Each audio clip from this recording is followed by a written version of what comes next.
हाँ भाई, दो परिवार हो रहा ਜਿਹੜੇ ਬਹਿਬਲ ਕਲਾਂ ਗੋਲੀकांड ਚ ਹੋਏ ਸੀ ਨਾ, ਇੱਕ ਮੇਰੇ ਫਾਦਰ ਸਾਹਿਬ ਸੀ, ਆ ਰਹੇ ਬਾਹਰ ਹੈ ਉਹ ਥੋੜਾ ਜਿਹਾ। ਵਾਹਿਗੁਰੂ ਜੀ ਕਾ ਖਾਲਸਾ ਵਾਹਿਗੁਰੂ ਜੀ ਕੀ ਫਤਿਹ। ਪਹਿਲਾਂ ਤਾਂ ਬਾਈ ਜੀ ਮੇਰੇ ਵੱਲੋਂ ਤੁਹਾਨੂੰ ਸਾਰਿਆਂ ਨੂੰ ਹੱਥ ਜੋੜ ਕੇ ਮਾਫੀ ਹੈ ਕਿ ਥੋੜਾ ਜਿਹਾ ਲੇਟ ਹੋ ਗਿਆ ਕਰਕੇ ਤੁਸੀਂ ਜਿਹੜੀ ਵੇਟ ਕੀਤੀ ਆ। ਤੇ ਅੱਜ ਦੀ ਜਿਹੜੀ ਪ੍ਰੈਸ ਵਾਰਤਾ ਸਿੱਧੀ ਆਊਗੀ। ਅੱਜ ਪ੍ਰੈਸ ਕਾਨਫਰੰਸ ਆ ਜਿਹੜੀ ਉਹ ਸਾਨੂੰ ਕਿਉਂ ਕਰਨੀ ਪਈ, ਉਹਦਾ ਕਾਰਨ ਇਹ ਆ ਕਿ 4.5 ਸਾਲ ਇਸ ਸਰਕਾਰ ਨੂੰ ਹੋ ਗਏ ਆ। ਜੋ ਪੰਜਾਬ ਦੀ ਰਾਜਨੀਤੀ ਇੱਕ ਇਸ਼ੂ ਦੇ ਉੱਤੇ ਬੇਸਡ ਸੀ, ਧੰਨ ਸਾਹਿਬ ਸ੍ਰੀ ਗੁਰੂ ਗ੍ਰੰਥ ਸਾਹਿਬ ਜੀ ਦੀ ਬੇਅਦਬੀ 2015 ਦੇ ਵਿੱਚ ਹੁੰਦੀ ਆ। ਉਸ ਤੋਂ ਬਾਅਦ ਅਕਤੂਬਰ ਦੇ ਵਿੱਚ ਉੱਥੇ ਗੋਲੀकांड ਹੁੰਦਾ ਹੈ ਤੇ ਗੋਲੀकांड ਦੇ ਵਿੱਚ 2 ਸਿੰਘ ਜਿਹੜੇ ਸ਼ਹੀਦ ਹੋ ਜਾਂਦੇ ਆ, ਜਿਹਦੇ ਵਿੱਚ ਮੇਰੇ ਪਿਤਾ ਜੀ ਸਰਦਾਰ ਕ੍ਰਿਸ਼ਨ ਭਗਵਾਨ ਸਿੰਘ ਜੀ ਅਤੇ ਦੂਸਰੇ ਵੀਰ ਗੁਰਜੀਤ ਸਿੰਘ ਸਰਾਵਾਂ ਅਤੇ ਇੱਕ ਕੋਟਕਪੂਰੇ ਵਿਖੇ ਅਜੀਤ ਸਿੰਘ ਜੋ ਪੂਰੀ ਤਰ੍ਹਾਂ ਜ਼ਖਮੀ ਹੋ ਜਾਂਦਾ ਹੈ। ਸੋ 4.5 ਸਾਲ ਅੱਜ ਦੀ ਸਰਕਾਰ ਬਣੀ ਨੂੰ ਹੋ ਚੱਲੇ ਆ। 2017 ਦੀ ਵਿਧਾਨ ਸਭਾ ਦਾ ਜਿਹੜਾ ਮੇਨ ਇਸ਼ੂ ਰਿਹਾ ਹੈ ਕੋਟਕਪੂਰਾ ਗੋਲੀकांड ਤੇ ਬਹਿਬਲ ਗੋਲੀकांड ਬੇਅਦਬੀ, ਜਿਹਨੂੰ ਲੈ ਕੇ ਲੋਕਾਂ ਨੇ ਕਾਂਗਰਸ ਸਰਕਾਰ ਨੂੰ ਸੱਤਾ ਦੇ ਵਿੱਚ ਲੈ ਕੇ ਆਂਦਾ ਕਿ ਸਾਨੂੰ ਨਿਆਂ ਦੇਊਗੀ, ਬੇਅਦਬੀ ਦਾ ਇਨਸਾਫ ਕਰੂਗੀ। ਪਰ ਸਾਰਿਆਂ ਦੇ ਸਾਹਮਣੇ ਨਤੀਜਾ ਜਿਹੜਾ ਹੈਗਾ ਜ਼ੀਰੋ ਹੈ। ਨਾ ਤਾਂ ਬੇਅਦਬੀ ਦੇ ਦੋਸ਼ੀ ਫੜੇ ਗਏ ਆ, ਨਾ ਗੋਲੀकांड ਦੇ, ਤੇ ਨਾ ਹੀ ਜਿਨ੍ਹਾਂ ਨੇ ਬੇਅਦਬੀ ਕਰਵਾਈ ਆ ਉਹਨਾਂ ਤੇ ਕੋਈ ਕਾਰਵਾਈ ਹੋਈ ਹੈ।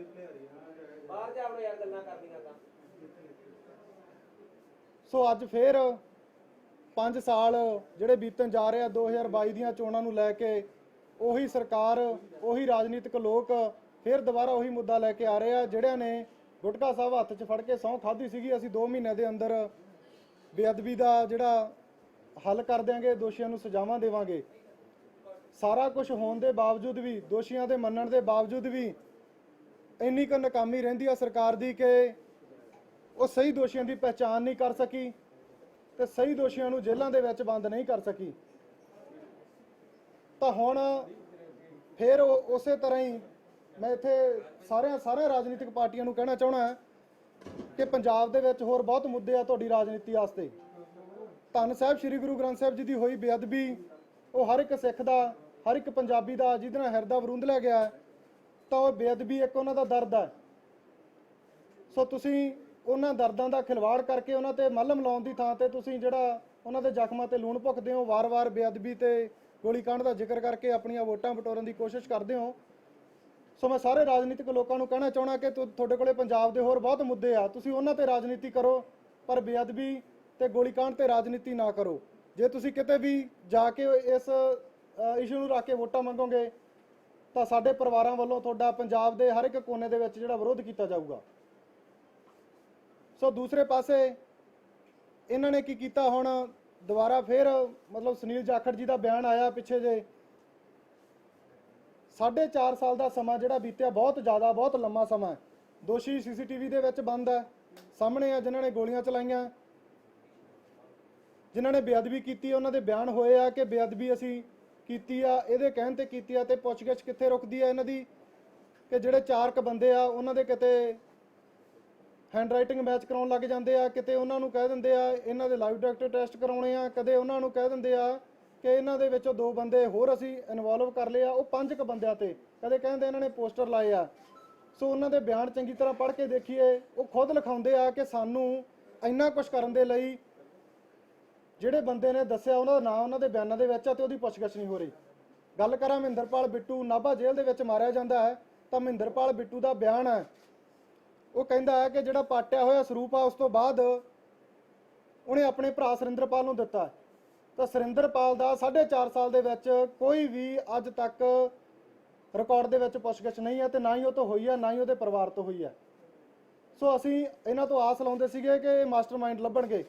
ਮਾਸਟਰਮਾਈਂਡ ਕੀ ਲੱਭਣੇ ਸੀ? ਨਵੀਂ ਸੈੱਟ ਬਣੀ ਆ, ਨਵਾਂ ਚਲਾਨ ਦਿੱਤਾ, ਜਿਹੜਾ ਸਰਸੇ ਵਾਲਾ ਗੁਰਮੀਤ ਰਾਮ ਰਹੀਮ ਬਲਾਤਕਾਰ ਆ ਉਹਨੂੰ ਇਸ ਕੇਸ ਦੇ ਵਿੱਚੋਂ ਹੀ ਫਰਕ ਕਰ ਦਿੱਤਾ। ਇਸ ਕੇਸ ਦੇ ਵਿੱਚੋਂ ਦਾ ਨਾਮ ਹੀ ਨਹੀਂ, ਉਹਨੂੰ ਬਾਹਰ ਕੱਢ ਦਿੱਤਾ। 5 ਮੈਂਬਰੀ ਕਮੇਟੀ ਹੈ, ਇਹਨਾਂ ਦੇ ਵਿੱਚੋਂ 3 ਬੰਦੇ ਭਗੌੜੇ ਕਰਾਰ ਦਿੱਤੇ ਆ। ਹਾਈ ਕੋਰਟ ਨੇ ਅੱਜ ਤੱਕ ਉਹਨਾਂ ਦੀ ਅਰੈਸਟ ਨਹੀਂ ਪਾ ਸਕੀ ਪੁਲਿਸ। ਸੋ ਅਸੀਂ ਇਹਨਾਂ ਤੋਂ ਇਨਸਾਫ ਦੀਆਂ ਆਸਾਂ ਲਾਈ ਬੈਠੇ ਸੀਗੇ। ਅੱਜ ਸਾਨੂੰ ਮਜਬੂਰਨ ਇਹਨਾਂ ਦੀਆਂ ਇਸ ਘਟੀਆ ਰਾਜਨੀਤੀ ਕਰਕੇ ਬੋਲਣਾ ਪੈ ਰਿਹਾ, ਕਿਉਂਕਿ ਵਾਰ-ਵਾਰ ਇੱਕ ਵਾਰ ਬੰਦੇ ਦੀ ਮੌਤ ਹੁੰਦੀ ਆ, ਬੰਦਾ ਜਰਦਾ, ਪਰ ਇਹ 4.5 ਸਾਲ ਵਿੱਚ ਵਾਰ-ਵਾਰ ਮੇਰੇ ਬਾਪੂ ਦਾ ਕਤਲ ਕਰਦੇ ਆ, ਇਹ ਕਹਿ ਕੇ ਕਿ ਅਸੀਂ ਇਨਸਾਫ ਦੇਵਾਂਗੇ। ਸੋ ਸਾਨੂੰ ਇਹਨਾਂ ਸਰਕਾਰਾਂ ਤੋਂ ਕੋਈ ਆਸ ਨਹੀਂ ਹੈ। ਉਸ ਵਾਹਿਗੁਰੂ ਦੀ ਜਿਹੜਾ ਓਟ ਆਸਰਾ ਤੇ ਉਸ ਤੇ ਸਾਨੂੰ ਪੂਰਨ ਭਰੋਸਾ, ਸਾਨੂੰ ਇਨਸਾਫ ਵਾਹਿਗੁਰੂ ਦੀ ਕਚਹਿਰੀ 'ਚੋਂ ਮਿਲੂਗਾ। ਪਰ ਰਾਜਨੀਤਿਕ ਲੋਕਾਂ ਨੂੰ ਮੈਂ ਕਹਿਣਾ ਚਾਹੁੰਦਾ ਕਿ ਤੁਸੀਂ ਆਪਣੀ ਰਾਜਨੀਤੀ ਛੱਡ ਕੇ ਪੰਜਾਬ ਦੇ ਹੋਰ ਬਹੁਤ ਮੁੱਦੇ ਆ ਜਿਨ੍ਹਾਂ ਤੇ ਤੁਸੀਂ ਰਾਜਨੀਤੀ ਕਰ ਸਕਦੇ ਹੋ। ਆ ਜਾਓ, ਇਹ ਅਜੀਤ ਸਿੰਘ ਆ ਮੁੰਡਾ ਨਾਲ ਜਿਹੜਾ ਕੋਟਕਪੁਰ ਦੇ ਵਿੱਚ ਇੰਜਰਡ ਹੋਇਆ ਸੀਗਾ। ਤੁਸੀਂ ਉਹਨਾਂ ਹੋਰ ਮੁੱਦਿਆਂ ਤੇ ਰਾਜਨੀਤੀ ਕਰ ਸਕਦੇ ਹੋ, ਪਰ ਪੰਜਾਬ ਦਾ ਦੁਖਾਂਤ ਦਰਦ ਤੁਸੀਂ ਇਹਦੇ ਤੇ ਵਾਰ-ਵਾਰ ਰਾਜਨੀਤੀ ਨਾ ਕਰੋ। ਜ਼ਖਮਾਂ ਦੇ ਉੱਤੇ ਲੂਣ ਛਿੜਕਣ ਦਾ ਕੰਮ ਜਿਹੜਾ ਕਰਦੇ ਹੋ ਨਾ ਕਰੋ, ਕਿਉਂਕਿ ਪਿੱਛੇ ਜਿਹੜੇ ਜਦੋਂ ਪ੍ਰਧਾਨਾਂ ਦੀ ਚੋਣ ਹੁੰਦੀ ਆ ਤਾਂ ਨਵਜੋਤ ਸਿੱਧੂ ਦੇ ਟਵੀਟ ਬਹੁਤ ਚੱਲਦੇ ਆ। 4.5 ਸਾਲ ਦਾ ਸਮਾਂ ਉਹ ਘਰੇ ਬਿਤਾਉਂਦੇ ਆ ਤੇ ਹੁਣ ਉਹਨਾਂ ਦੇ ਟਵੀਟ ਚੱਲਦੇ ਆ। ਟਵੀਟਾਂ ਤੋਂ ਬਾਅਦ ਪ੍ਰਧਾਨਗੀ ਮਿਲਦੀ ਆ ਤੇ ਪ੍ਰਧਾਨਗੀ ਦੇ ਵਿੱਚ ਉਸ ਜਿਹੜੀ ਤਾਜਪੋਸ਼ੀ ਹੁੰਦੀ ਆ ਤਾਂ ਉਹਦੇ ਵਿੱਚ ਸਾਬਕਾ ਪ੍ਰਧਾਨ ਗੱਲ ਕਹਿੰਦੇ ਆ ਸੁਨੀਲ ਜਾਖੜ ਕਿ ਜੇ ਸਿਆਸਤ ਕਰਨੀ ਆ ਤਾਂ ਉਹ ਬਗਰਾੜੀ ਤੇ ਬਹਿਵਲ ਤੋਂ ਸ਼ੁਰੂ ਹੁੰਦੀ ਆ।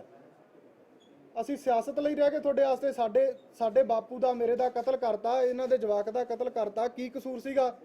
ਤੁਸੀਂ ਅੱਜ ਸਿਆਸਤ ਕਰਦੇ ਹੋ ਤੇ ਉਹ ਵੀ ਇੱਕ ਲਾਸ਼ਾਂ ਦੇ ਉੱਤੇ। ਤੁਹਾਨੂੰ ਸ਼ਰਮ ਆਉਣੀ ਚਾਹੀਦੀ ਹੈ ਇਦਾਂ ਦੀਆਂ ਘਟੀਆ ਰਾਜਨੀਤੀ ਦੇ ਉੱਪਰ। ਇਹਨਾਂ ਨੂੰ ਕਦੇ ਇਹਨਾਂ ਨਾਲ ਦਰਦ ਪੁੱਛ ਕੇ ਦੇਖੋ ਵੀ ਇੱਕ ਜਵਾਨ ਮੁੰਡਾ ਘਰੋਂ ਚੱਲ ਜਾਣਾ 25-24 ਸਾਲਾਂ ਦਾ, ਜਿਹਦੇ ਸਿਰ ਤੇ ਉਹਨਾਂ ਨੇ ਜ਼ਿੰਦਗੀ ਕੱਢਣੀ ਆ, ਜੋ ਦਰ-ਦਰ ਦੀਆਂ ਠੋਕਰਾਂ ਤੁਹਾਡੇ ਮੂਹਰੇ ਹੱਥ ਫੈਲਾਉਂਦੇ ਫਿਰਦੇ ਆ, ਤੁਹਾਡੇ ਮੂਹਰੇ ਹੱਥ ਫੈਲਾਉਂਦੇ ਫਿਰਦੇ ਆ ਕਿ ਸਾਨੂੰ ਇਨਸਾਫ ਚਾਹੀਦਾ। ਪਰ ਤੁਸੀਂ ਇਨਸਾਫ ਤਾਂ ਕੀ ਕਰਨਾ ਸੀ? ਤੁਸੀਂ ਉੱਤੇ ਰਾਜਨੀਤੀ ਫਿਰ ਸ਼ੁਰੂ ਕਰ ਲਈ ਆ 2022 ਦਾ ਮੁੱਦਾ ਲੈ ਕੇ। ਜਦੋਂ ਸਾਨੂੰ ਕੁਰਸੀ ਨਹੀਂ ਮਿਲਦੀ ਉਦੋਂ ਅਸੀਂ ਟਵਿੱਟਰ ਤੇ ਫੇਸਬੁੱਕ ਦੀ ਵਰਤੋਂ ਕਰੀ ਜਾਂਦੇ ਆ। ਟਵਿੱਟਰ ਤੇ ਫੇਸਬੁੱਕਾਂ ਨੇ ਅੱਜ ਤੱਕ ਇਨਸਾਫ ਲੈ ਕੇ ਦਿੱਤਾ? ਪਹਿਲੀ ਕੈਬਨਿਟ ਦੇ ਵਿੱਚ ਇਹੀ ਨਵਜੋਤ ਸਿੱਧੂ ਕੈਪਟਨ ਦੇ ਨਾਲ ਮੁਲਾਕਾਤ ਕਰਕੇ ਆਉਂਦੇ ਆ ਤਾਂ ਹਿੰਦੁਸਤਾਨ ਟਾਈਮਜ਼ ਦੀ ਖਬਰ ਆ ਜਿਹ 'ਚ ਕਹਿੰਦੇ ਆ ਕਿ ਕੈਪਟਨ ਨੇ ਕਿਹਾ ਕਿ ਲਾਸਟ 6 ਮਹੀਨਿਆਂ ਦੇ ਵਿੱਚ ਉਹ ਨਿਆਂ ਕਰਨਗੇ ਇਸ ਇਸ਼ੂ ਦਾ। ਤਾਂ ਲੋਕਾਂ ਦੇ ਨਾਲ ਵਾਅਦਾ ਕੀਤਾ ਸੀ ਪਹਿਲੇ 6 ਮਹੀਨਿਆਂ ਦਾ ਤੇ ਅਖੀਰਲੇ 6 ਮਹੀਨਿਆਂ ਦੇ ਵਿੱਚ ਨਿਆਂ ਕਰਨ ਦੀ ਗੱਲ ਕਰਦੇ ਆ। 4.5 ਸਾਲ ਸਿੱਧੂ ਘਰੇ ਬੰਦ ਰਹਿੰਦੇ ਆ, ਉਦੋਂ ਨਹੀਂ ਬੋਲਦੇ। ਅੱਜ ਕੁਰਸੀ ਮਿਲਦੀ ਆ, ਕੁਰਸੀ ਦੇ ਉੱਪਰ ਫਿਰ ਰਾਜਨੀਤੀ ਦੇ ਲਈ ਨਵਾਂ ਇਸ਼ੂ ਕ੍ਰੀਏਟ ਕਰਕੇ ਉਹੀ ਲੋਕਾਂ ਨੂੰ ਇਨਸਾਫ ਦੇਣ ਦੀ ਗੱਲ ਕਰਦੇ ਆ। ਤੁਹਾਡੀਆਂ 3 SITਆਂ ਬਣ ਗਈਆਂ, ਕਦੇ ਤੁਹਾਡੀਆਂ ਰਿਪੋਰਟਾਂ ਖਾਰਜ ਹੋ ਜਾਂਦੀਆਂ, ਤੁਹਾਡੇ ਐਡਵੋਕੇਟ ਜਿਹੜੇ ਆ ਹਾਈ ਕੋਰਟ ਦੇ ਵਿੱਚ ਜਾ ਕੇ ਸਹੀ ਆਪਣਾ ਪੱਖ ਨਹੀਂ ਰੱਖਦੇ ਤੇ ਇਨਸਾਫ ਤੁਸੀਂ ਕਿੱਥੋਂ ਲੈ ਕੇ ਦੇਣਾ? ਸੋ ਅੱਜ ਸਾਡੇ ਵੱਲੋਂ ਇਹੀ ਇੱਕ ਇਹਨਾਂ ਰਾਜਨੀਤਿਕ ਲੋਕਾਂ ਨੂੰ ਇੱਕ ਚੇਤਾਵਨੀ ਹੈ ਕਿ ਪੰਜਾਬ ਦੇ ਕਿਸੇ ਵੀ ਕੋਨੇ ਦੇ ਵਿੱਚ ਜਾ ਕੇ ਬੇਅਦਬੀ ਤੇ ਕੋਈ ਵੀ ਇਹ ਵੋਟ ਰਾਜਨੀਤੀ ਕਰਨਗੇ ਤਾਂ ਅਸੀਂ ਉਹਨਾਂ ਦੇ ਪਿੰਡ, ਉਹਨਾਂ ਦੇ ਥਾਂ ਜਾ ਕੇ ਵਿਰੋਧ ਕਰਾਂਗੇ ਕਿ ਤੁਸੀਂ ਪੰਜਾਬ ਦੇ ਵਿੱਚ ਹੋਰ ਅਨੇਕਾਂ ਮੁੱਦਿਆਂ ਤੇ ਜਿਹੜੀ ਰਾਜਨੀਤੀ ਕਰ ਸਕਦੇ ਹੋ। ਦੂਸਰਾ ਮੈਂ ਕਹਿਣਾ ਚਾਹੁੰਦਾ, ਜਿਹੜੇ ਸਿੱਟ ਨੇ ਇਨਵੈਸਟੀਗੇਸ਼ਨ ਕੀਤੀ ਸੀ ਉਹਦੇ ਵਿੱਚ ਜਿੰਨੇ ਪੁਲਿਸ ਵਾਲੇ ਅਧਿਕਾਰੀ ਦੋਸ਼ੀ ਸੀ, ਗੋਲੀਆਂ ਚਲਾਉਣ ਵਾਲੇ ਸੀਗੇ, ਉਹ ਕੱਢੇ ਗਏ ਇਹਨਾਂ ਰਾਜਨੀਤਿਕ ਲੋਕਾਂ ਦੇ ਕਹਿਣ ਤੇ। ਉਹਨਾਂ ਦੇ ਰਿਸ਼ਤੇਦਾਰ ਸੀ, ਉਹਨਾਂ ਨੂੰ ਬਾਹਰ ਕੱਢ ਦਿੱਤਾ ਜਾਂਦਾ। ਜਿਹੜੇ 3 ਉਮਰਾ ਨੰਗਲ, ਚਰਨਜੀਤ ਸ਼ਰਮਾ, ਸਮੇਤ ਸੈਣੀ, ਇਹਨਾਂ ਦੀ ਅੱਜ ਤੱਕ ਜਿਹੜੀ ਆ ਸਮੇਤ ਸੈਣੀ ਦੀ ਅੱਜ ਤੱਕ ਅਰੈਸਟ ਨਹੀਂ ਪਾ ਸਕੀ ਪੰਜਾਬ ਪੁਲਿਸ। ਅੱਜ ਤੱਕ ਉਹਦੇ ਤੋਂ ਇਨਵੈਸਟੀਗੇਸ਼ਨ ਜੁਆਇਨ ਨਹੀਂ ਕਰਾ ਸਕੀ ਤੇ ਹਾਈ ਕੋਰਟ ਉਹਨਾਂ ਨੂੰ ਬਲੈਂਕਟ ਵੇਲਾਂ ਦੇ ਰਿਹਾ। ਹਾਈ ਕੋਰਟ ਦੇ ਵਿੱਚ ਪੱਕ ਕਿਹਨੇ ਪੂਰਨਾ ਸੀ? ਅਤੁਲ ਨੰਦੇ ਵਰਗਿਆਂ ਨੇ, ਉਹ ਚੁੱਪ ਬੈਠੇ ਆ। ਸੋ ਅਸੀਂ ਇਹਨਾਂ ਤੋਂ ਇਨਸਾਫ ਦੀਆਂ ਆਸਾਂ ਲਾਈਆਂ ਹੋਈਆਂ ਸੀਗੀਆਂ ਪੰਜਾਬ ਦੇ ਲੋਕਾਂ ਨੇ ਕਿ ਸਾਡੇ ਲਈ ਇਹ ਸਰਕਾਰ ਸਾਡਾ ਕੰਮ ਕਰੂਗੀ ਤੇ ਪੰਜਾਬ ਦੇ ਹੋਰ ਅਨੇਕਾਂ, ਜੇ ਆਪਾਂ ਗੱਲ ਕਰੀਏ 78 ਤੋਂ ਲੈ ਕੇ ਅੱਜ ਤੱਕ ਪੰਜਾਬ ਦੇ ਸਿੱਖਾਂ ਨਾਲ ਧੱਕਾ ਹੀ ਹੁੰਦਾ ਆਇਆ ਤਾਂ ਹੁਣ ਵੀ ਉਹੀ ਚੀਜ਼ ਚੱਲ ਰਹੀ ਹੈ ਵੀ ਧੱਕਾ ਹੀ ਹੋ ਰਿਹਾ। ਸਿੰਪਲ ਜਿਹਾ ਕੰਮ ਸੀਗਾ, ਇੱਕ DGP ਦੀ ਇਨਵੋਲਵਮੈਂਟ ਆ, IG ਉੱਥੇ ਆ, CCTV ਬਣੀਆਂ ਹੋਈਆਂ ਤਾਂ ਪਤਾ ਨਹੀਂ ਕਿੱਥੇ ਕਮੀ ਰਹਿੰਦੀ ਆ। ਉਲਟਾ ਪਰਚੇ ਪਾ ਰਹੇ ਆ ਜਿਹੜੇ ਧਰਨੇ ਵਾਲੇ ਆ, ਕਹਿੰਦੇ ਇਹਨਾਂ ਨੇ ਇੱਥੇ ਹਿੰਸਾ ਕੀਤੀ ਆ। ਸੋ ਅਸੀਂ ਇਹਨਾਂ ਨੂੰ ਇਹੀ ਪੁੱਛਣਾ ਚਾਹੁੰਦੇ ਆ ਵੀ ਸਾਡਾ ਕੀ ਕਸੂਰ ਸੀਗਾ ਉੱਥੇ? ਇੱਕ ਗੁਰੂ ਦੀ ਬੇਅਦਬੀ ਜਿਹੜੀ ਹੋਈ ਉਹਦਾ ਇਨਸਾਫ ਲੈਣ ਪਹੁੰਚੇ ਸੀ ਅਸੀਂ, ਸਾਨੂੰ ਗੋਲੀਆਂ ਮਾਰ ਕੇ ਮਾਰ ਦਿੱਤਾ ਗਿਆ। 17 ਸਾਲਾਂ ਦਾ ਮੁੰਡਾ 12ਵੀਂ ਦੇ ਵਿੱਚ ਪੜ੍ਹਦਾ, ਉੱਥੇ ਜਾ ਕੇ ਗੁਰੂ ਦਾ ਦਰਦ ਲੈ ਕੇ ਜਾਂਦਾ, ਇਹਦੇ ਪੱਟਾਂ 'ਚ ਗੋਲੀਆਂ ਮਾਰੀਆਂ ਜਾਂਦੀਆਂ, ਪ੍ਰਾਈਵੇਟ ਪਾਰਟ 'ਚ ਗੋਲੀਆਂ ਮਾਰੀਆਂ ਜਾਂਦੀਆਂ, ਇਹਨੂੰ ਅੰਗਹੀਨ ਬਣਾ ਕੇ ਧਰ ਦਿੱਤਾ ਜਾਂਦਾ। ਇਹ ਕਿਸੇ ਕੰਮ ਦਾ ਨਹੀਂ ਰਹਿੰਦਾ ਤੇ ਤੁਸੀਂ ਅਜੇ ਫਿਰ ਅੱਜ ਰਾਜਨੀਤੀ ਕਰ ਰਹੇ ਹੋ। ਸੋ ਮੈਂ ਤੁਹਾਡੇ ਮਾਧਿਅਮ ਰਾਹੀਂ ਇਹਨਾਂ ਸਾਰੇ ਰਾਜਨੀਤਿਕ ਲੋਕਾਂ ਨੂੰ ਇਹੀ ਕਹਿਣਾ ਕਿ ਕੈਪਟਨ ਸਾਹਿਬ, ਜੇ ਤੁਸੀਂ ਪੰਜਾਬ ਦੇ ਵਿੱਚ ਆਪਣਾ ਭਲਾ ਚਾਹੁੰਦੇ ਹੋ, ਤੁਹਾਡੇ 2-4 ਮਹੀਨੇ ਜਿਹੜੇ ਹੈਗੇ ਆ, ਜਿਹੜੇ ਚਲਾਨ ਆ ਬਹਿਬਲ ਕਲਾਂ ਗੋਲੀकांड ਦੀ ਰਿਪੋਰਟ ਆਲਰੇਡੀ ਜਿਹੜੀ ਅਦਾਲਤ ਦੇ ਵਿੱਚ ਪਈ ਆ, ਉਹਦੇ ਤੇ ਜਿਹੜਾ ਚਾਰਜਸ ਲਗਾ ਕੇ ਦੋਸ਼ੀਆਂ ਨੂੰ ਸਖਤ ਤੋਂ ਸਖਤ ਸਜ਼ਾਵਾਂ ਦਿੱਤੀਆਂ ਜਾਣ ਤੇ ਪੰਜਾਬ ਦੀ ਰਾਜਨੀਤੀ ਦੇ ਵਿੱਚ ਤੁਹਾਡਾ ਇਹ ਮੁੱਦਾ ਨਾ ਹੋਵੇ ਕਿਸੇ ਦਾ ਵੀ। ਜੇ ਹੋਊਗਾ ਤਾਂ ਤੁਹਾਨੂੰ ਸਾਡੇ ਵਿਰੋਧ ਦਾ ਸਾਹਮਣਾ ਕਰਨਾ ਪਊਗਾ। ਅਸੀਂ ਆਪਣੇ ਪਰਿਵਾਰਾਂ ਸਮੇਤ ਤੁਹਾਡਾ ਜਿਹੜਾ ਵਿਰੋਧ ਉੱਥੇ ਥਾਂ ਥਾਂ ਜਾ ਕੇ ਕਰਾਂਗੇ। ਬਾਕੀ ਤੁਸੀਂ ਕਹਿ ਰਹੇ ਹੋ ਕਿ ਨਵਜੋਤ ਸਿੱਧੂ ਇਸ ਵਿਸ਼ੇ ਤੇ ਰਾਜਨੀਤੀ ਕਰਕੇ ਪ੍ਰਧਾਨਗੀ ਲੈ ਗਏ, ਸਰਕਾਰ ਜਾਂ ਪਾਰਟੀ ਇਸ ਵਿਸ਼ੇ ਤੇ ਰਾਜਨੀਤੀ ਕਰਦੀ ਹੈ, ਸਾਨੂੰ ਵੋਟਾਂ ਪਾਓ, ਇਨਸਾਫ ਦੇਵਾਂਗੇ। ਤੁਸੀਂ ਬਾਕੀ ਪਾਰਟੀਆਂ ਲਈ ਵੀ ਇਹੀ ਗੱਲ ਕਹਿੰਦੇ ਹੋ? ਮੈਂ ਸਾਰੇ ਰਾਜਨੀਤਿਕ ਲੋਕਾਂ ਦੀ ਗੱਲ ਕਰਦਾ। ਇਸ ਪਾਰਟੀ ਨੂੰ ਤਾਂ ਟਾਰਗੇਟ ਕਰ ਰਹੇ ਹਾਂ, ਲੋਕਾਂ ਨੇ ਸਰਕਾਰ ਬਣਾਈ ਸੀ, ਇਸ ਇਸ਼ੂ ਤੇ ਇਹਨਾਂ ਦੀ ਸਰਕਾਰ ਬਣਾਈ ਸੀ ਤੇ ਮੈਂ ਇਹ ਸਮਝਦਾ ਇਹ ਦੋਸ਼ ਕਰਨ ਵਾਲਿਆਂ ਨਾਲੋਂ ਵੱਧ ਦੋਸ਼ੀ ਪਾਏ ਜਾਣਗੇ, ਕਿਉਂਕਿ ਇਹਨਾਂ ਨੇ ਉਸ ਤੇ 4.5 ਸਾਲ ਜਿਹੜਾ ਲੋਕਾਂ ਨੂੰ ਮੂਰਖ ਸਿੱਧੇ ਸਾਫ਼ ਤੌਰ ਨਾਲ ਬਣਾਇਆ, ਇਹ ਕਹਿ ਕੇ ਕਿ ਤੁਹਾਨੂੰ ਅਸੀਂ ਇਨਸਾਫ ਦੇਵਾਂਗੇ। ਕੱਲ ਨੂੰ ਤੁਹਾਨੂੰ ਵੀ ਪਾਰਟੀ ਆਫਰ ਦੇ ਦੇ ਕੇ ਤੁਸੀਂ ਅੱਗੇ ਹੋ ਕੇ ਚੋਣ ਲੜੋਗੇ, ਇਨਸਾਫ ਦਿਵਾਉਣ ਚ ਮਦਦ ਦੇਖੋ ਨਾ ਅਸੀਂ ਚੋਣ ਲੜਨ ਚ ਅੱਜ ਆ ਜੀ, ਬਿਲਕੁਲ ਇਸ ਕੰਮ 'ਚ ਨਹੀਂ ਆਉਣਾਗਾ। ਅਸੀਂ ਚੋਣ ਲੜਨ ਚ ਨਾ ਅੱਜ ਆ, ਸਾਨੂੰ ਇਨਸਾਫ ਚਾਹੀਦਾ। ਸਾਰੇ ਪੰਜਾਬ ਨੂੰ ਜਾਂ ਸਾਰੀ ਦੁਨੀਆ ਨੂੰ ਵਿਸ਼ਵਾਸ ਸੀ, ਉਹਨਾਂ ਨੂੰ ਤਾਂ ਉਸ ਪੁਲਿਸ ਅਫਸਰ ਨੂੰ ਤਾਂ ਇੱਕ ਪਾਰਟੀ ਲੈ ਗਈ ਹੈ। ਦੇਖੋ ਜੀ, ਜਦੋਂ ਤੱਕ ਇੱਕ ਪੁਲਿਸ ਵਾਲਾ ਇਨਵੈਸਟੀਗੇਸ਼ਨ ਅਫਸਰ ਸੀਗਾ ਤਾਂ ਮੈਂ ਉਹਨਾਂ ਦਾ ਸਾਥ ਦਿੱਤਾ। ਅੱਜ ਉਹ ਇੱਕ ਰਾਜਨੀਤਿਕ ਆ ਤੇ ਉਹ ਵੀ ਇਸੇ ਕਤਾਰ 'ਚ ਖੜੇ ਆ। ਜੇ ਉਹ ਵੀ ਇਸੇ ਇਸ਼ੂ ਤੇ ਰਾਜਨੀਤੀ ਕਰਨ ਆਉਣਗੇ ਤਾਂ ਵਿਰੋਧ ਉਹਨਾਂ ਦਾ ਵੀ ਹੋਊਗਾ। ਸ਼੍ਰੋਮਣੀ ਕਮੇਟੀ ਦਾ ਪਿਛਲੇ ਦਿਨੀ ਪ੍ਰੋਗਰਾਮ ਹੁੰਦਾ ਜੀ, ਉਹਨਾਂ ਦਾ ਕਹਿਣਾ ਹੈਗਾ ਲੈਕਚਰ ਹੁੰਦਾ, ਉੱਥੇ ਕਿਹਾ ਜਾਂਦਾ ਹੈ ਕਿ ਨੇਤਾਂ ਦੇ ਵਿੱਚ ਪਾ ਕੇ ਗੁਰੂ ਗ੍ਰੰਥ ਸਾਹਿਬ ਦੇ ਅੰਗ ਲੈ ਗਏ ਸੀ ਜਿਹੜੇ ਉੱਥੇ ਮੋਰਚਿਆਂ ਤੇ ਬੈਠੇ ਸੀ। ਉਹਨਾਂ ਨੇ ਹਾਲਾਂਕਿ ਮਾਝੀ ਜਿਹੜੇ ਹਰਜਿੰਦਰ ਸਿੰਘ ਮਾਝੀ ਨੇ ਉਹਨਾਂ ਦੇ ਖਿਲਾਫ ਵੀ ਭੱਦੀ ਸ਼ਬਦਾਵਲੀ ਬੋਲੀ ਗਈ ਹੈਗੀ ਬੀਬੀ ਜਗੀਰ ਕੌਰ ਵੱਲੋਂ। ਦੇਖੋ ਅਤੀ ਮੰਦਭਾਗੀ ਗੱਲ ਆ, ਇੱਕ ਸ਼੍ਰੋਮਣੀ ਕਮੇਟੀ ਸਿੱਖਾਂ ਦੀ ਸਰਮੌਰ ਸੰਸਥਾ, ਉਹਦੇ ਵਿੱਚ ਇੱਕ ਪ੍ਰਧਾਨ ਵੱਲੋਂ ਇਦਾਂ ਦੀ ਘਟੀਆ ਬਿਆਨਬਾਜ਼ੀ ਆਉਣੀ, ਉਹ ਵੀ ਇੱਕ ਗੁਰਸਿੱਖ ਪ੍ਰਤੀ। ਆਪਾਂ ਬੇਅਦਬੀ ਦਾ ਇਨਸਾਫ ਲੈਣ ਲਈ ਗੁਰਸਿੱਖ ਭਾਈ ਜਾਂ ਪੰਜਾਬ ਦੇ ਹਮਦਰਦ ਇਕੱਠੇ ਹੋ ਸਕਦੇ ਆ, ਨਾ ਕਿ ਇੱਕ ਦੂਜੇ ਤੇ ਕਿਚੜ ਉਛਾਲ ਸਕਦੇ ਆ। ਸੋ ਉਹਦਾ ਇਨਸਾਫ ਲੈਣ ਲਈ ਜਿਹੜੀ ਸੰਸਥਾ ਨੂੰ ਮੂਹਰੇ ਲਾ ਕੇ ਕੰਮ ਕਰਨਾ ਚਾਹੀਦਾ ਸੀ, ਜੋ ਇਦਾਂ ਦੇ ਬਿਆਨ ਲਾਊਗੀ ਤਾਂ ਸਾਡੇ ਲਈ ਸ਼ਰਮਸਾਰ ਗੱਲ ਹੈ। ਸੁਖਰਾਜ ਜੀ, ਤੁਹਾਨੂੰ ਕਿਉਂ ਲੱਗਦਾ ਕਿ 2022 ਦੇ ਵਿੱਚ ਵੀ ਸਿਆਸੀ ਮੈਦਾਨ ਦੇ ਪੈਂਤੜੇ ਦੇ ਵਿੱਚ ਇਹਨੂੰ ਬੇਅਦਬੀ ਮੁੱਦੇ ਫਿਰ ਉਛਾਲਿਆ ਜਾਂਦਾ? ਦੇਖੋ ਜੀ, ਲੱਗਣਾ ਤੁਹਾਨੂੰ ਸੁਨੀਲ ਜਾਖੜ ਦੇ ਬਿਆਨ ਤੋਂ ਬਾਅਦ ਕੀ ਲੱਗਦਾ ਕਿ ਸੱਤਾ ਪੀੜਤ ਮੁੱਦੇ ਨੂੰ ਦੁਬਾਰਾ ਆਪਣੀਆਂ ਵੋਟਾਂ ਦੇ ਲਈ ਵਰਤੇਗੀ? ਬਿਲਕੁਲ ਵਰਤੂਗੀ, ਕਿਉਂਕਿ ਪੰਜਾਬ ਦੀ ਜਿਹੜੀ ਅੱਜ ਦੀ ਸਿਆਸਤ ਆ, ਜੇ ਸਰਕਾਰ ਮੌਜੂਦਾ ਦੀ ਗੱਲ ਕਰਦੇ ਆ ਤਾਂ ਇਹਨਾਂ ਕੋਲੇ ਕੋਈ ਹੋਰ ਪੰਜਾਬ 'ਚ ਡਿਵੈਲਪਮੈਂਟ ਦਾ ਰਾਹ ਹੀ ਨਹੀਂ ਜਿਹੜਾ ਲੋਕਾਂ ਨੂੰ ਦੱਸ ਸਕਣਗੇ ਅਸੀਂ ਆਹ ਕੀਤਾ ਜਿਹਦੇ ਨਾਲ ਉਹ ਵੋਟਾਂ ਮੰਗਣ। ਇਹਨਾਂ ਕੋਲੇ ਸਿਰਫ ਤੇ ਸਿਰਫ ਇੱਕ ਬੇਅਦਬੀ ਦਾ ਹੁੰਦਾ। ਇਹ ਅੱਜ ਸਾਰੀ ਜੇ ਆਪਾਂ ਕਰੀਏ ਵੀ ਜਿੰਨੇ ਪ੍ਰਧਾਨ ਐਂਡ ਪਾਰਟੀ ਆ ਜਿਹੜੇ ਨਵੇਂ ਬਣੇ ਆ, ਤਾਂ ਇਹ ਇੱਕ ਕੈਪਟਨ ਦੇ ਸਿਰ ਭਾਂਡਾ ਭੰਨ ਕੇ ਉਹਨੂੰ ਕਹਿਣਗੇ ਕਿ ਵੀ ਇਹਨੇ ਨਹੀਂ ਕੀਤਾ। ਜੇ ਪ੍ਰਧਾਨ ਨੇ ਕਰਨਾ ਸੀ ਤਾਂ 4.5 ਸਾਲ ਸੁਨੀਲ ਜਾਖੜ ਵੀ ਪ੍ਰਧਾਨ ਰਿਹਾ, ਫਿਰ ਉਹ ਵੀ ਇਹ ਕੋਈ ਤਕੜਾ ਸਟੈਂਡ ਲੈ ਸਕਦਾ ਸੀ। ਸੋ ਇਹ ਸਾਰੇ ਇੱਕੋ ਮਤਲਬ ਬੇੜੀ ਦੇ ਵੱਟੇ ਆ, ਸਾਰੇ ਇੱਕੋ ਬੇੜੀ ਦੇ ਰਾਹੀ ਆ, ਉਹ 'ਚ ਤਰਦੇ ਆ, ਤਾਂ ਰਾਜਨੀਤੀ ਇਹਨਾਂ ਨੇ ਇਸ ਦੀ ਕਰਨੀ ਹੈ। ਜਿਹੜੀ ਐਸਆਈਟੀ ਹੁਣ ਬਣੀ ਹੈ, ਜਿਹੜੀ 3 ਮੈਂਬਰੀ ਹੈ, ਉਹਦੇ ਤੇ ਲਗਾਤਾਰ ਇਨਵੈਸਟੀਗੇਸ਼ਨ ਕੀਤੀ ਜਾ ਰਹੀ, ਪੁੱਛਗਿੱਛ ਕੀਤੀ ਜਾ ਰਹੀ। ਤੁਸੀਂ ਸੈਟੀਸਫਾਈ ਨਹੀਂ ਹੋ ਇਸ ਗੱਲ ਤੇ ਕਿ 6 ਮਹੀਨੇ ਦੇ ਅੰਦਰ ਜਿਹੜੀ ਕੋਰਟ ਵੱਲੋਂ ਵੀ ਰਿਪੋਰਟ ਮੰਗੀ ਗਈ ਹੈ ਤੇ ਜਿਹੜੀ ਇਨਵੈਸਟੀਗੇਸ਼ਨ ਹੈ, ਚਾਹੇ ਉਹ ਕੋਈ ਵੀ ਪੋਲੀਟੀਕਲ ਵੱਡਾ ਲੀਡਰ ਹੋਵੇ, ਕੋਈ ਵੱਡਾ ਬਿਊਰੋਕਰੇਟ ਹੋਵੇ, ਉਹਦਾ ਲਗਾਤਾਰ ਪੁੱਛਗਿੱਛ ਕੀਤੀ ਜਾ ਰਹੀ ਹੈ? ਦੇਖੋ ਬਾਈ ਜੀ, ਪਹਿਲਾਂ ਐਸਆਈਟੀ 2.5 ਸਾਲ ਕੰਮ ਕੀਤਾ, 2018 ਤੋਂ ਲੈ ਕੇ ਅੱਜ ਤੱਕ ਜਿਹੜੀ ਐਸਆਈਟੀ ਨੇ ਕੰਮ ਕੀਤਾ ਕੰਵਰ ਵਿਜੇ ਪ੍ਰਤਾਪ ਵਾਲੀ, ਕਹਿੰਦੇ ਬਹੁਤ ਇਮਾਨਦਾਰੀ ਨਾਲ ਕੰਮ ਹੋਇਆ ਤੇ ਬਹੁਤ ਤਕੜੀ ਜਾਂਚ ਹੋਈ ਆ, ਪਰ ਸਾਨੂੰ ਨਤੀਜਾ ਕੀ ਮਿਲਿਆ? ਉਹਦਾ ਜਾਂਚ ਮੁੱਢੋਂ ਖਾਰਜ ਹੋ ਗਈ ਆ, ਇਨਵੈਸਟੀਗੇਸ਼ਨ ਜ਼ੀਰੋ ਹੋ ਗਈ ਆ ਸਾਰੀ। ਤਾਂ ਉਸ ਜਿਹੜੀ ਜਾਂਚ ਦੇ ਆਰਡਰ ਆਏ ਆ, ਉਹਨੂੰ ਸਰਕਾਰ ਨੇ ਅੱਜ ਤੱਕ ਹਾਈ ਕੋਰਟ ਜਾਂ ਸੁਪਰੀਮ ਕੋਰਟ ਦੇ ਵਿੱਚ ਈਵਨ ਕਿ ਡਬਲ ਬੈਂਚ ਤੇ ਚੈਲੰਜ ਹੁੰਦੀ ਆ, ਸਰਕਾਰ ਉਹਨੂੰ ਚੈਲੰਜ ਕਰਨ ਨਹੀਂ ਪਹੁੰਚੀ, ਇਹਨਾਂ ਨੇ ਚੈਲੰਜ ਨਹੀਂ ਕੀਤਾ।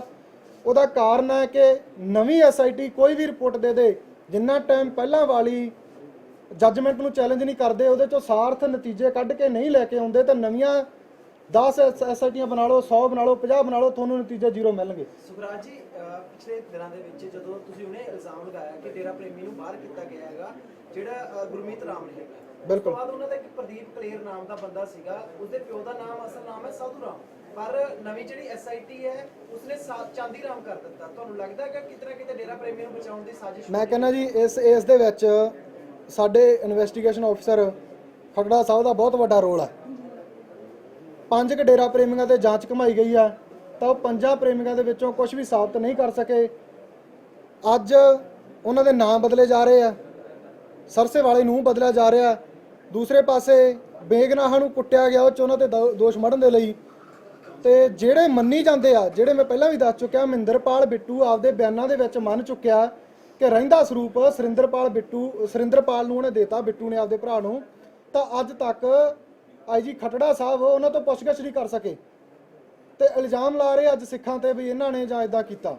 ਸੋ ਇਹ ਸਾਰੀ ਬਦਲ ਫੇਰ ਉਹਨਾਂ ਦੀ ਮਿਲੀ ਭੁਗਤ ਦੇ ਨਾਲ ਹੋ ਰਿਹਾ। ਬਚਾਉਣ ਦੀ ਕੋਸ਼ਿਸ਼ ਕਿਉਂ ਹੋ ਰਹੀ ਹੈ? ਤੁਹਾਨੂੰ ਕਿਉਂ ਲੱਗਦਾ ਕਿ ਦੇਖੋ, ਸਿਆਸਤ ਵੋਟ ਡੇਰਾ ਬੈਂਕ ਵਿੱਚ ਦੀ ਚੱਲ ਰਹੀ ਹੈ। ਅੱਜ ਜੇ ਉਹਨਾਂ ਨੂੰ ਬਚਾਉਣਗੇ ਤਾਂ ਉਹਨਾਂ ਨੂੰ ਫੇਰ ਹੀ ਇਹਨਾਂ ਨੂੰ ਸਿਆਸੀ ਲਾਭ ਹੋਊਗਾ। ਬਾਦਲਾਂ ਦੇ ਬੰਦੇ ਆ ਬਾਈ ਜੀ। ਬਾਦਲਾਂ ਦੇ ਬੰਦੇ ਆ ਤੇ ਬਾਦਲ ਉਹਨਾਂ ਨੂੰ ਬਚਾਉਂਦੇ ਆ। ਸੁਖਰਾਜ ਜੀ ਤੁਸੀਂ ਕਿਹਾ ਕਿ ਰਾਜ ਦੀ ਰਿਪੋਰਟ ਹੈਗੀ ਹੈ ਟਾਈਮਸ ਆਫ ਇੰਡੀਆ ਦੀ ਕਿ ਪੰਜਾਬ ਗਵਰਨਮੈਂਟ ਨੇ ਪ੍ਰੋਸੀਕਿਊਸ਼ਨ ਸੈਕਸ਼ਨ ਦੇ ਦਿੱਤੀ ਹੈ ਜਿਹੜੇ ਬੰਦੇ ਨੇ ਸੁਖਜਿੰਦਰ ਸਿੰਘ, ਸ਼ਕਤੀ ਸਿੰਘ, ਬਲਜੀਤ ਸਿੰਘ, ਰਣਜੀਤ ਸਿੰਘ, ਇਹ ਅੱਜ ਦੀ ਲੇਟੈਸਟ ਡਿਵੈਲਪਮੈਂਟ ਹੋਈ ਹੈ।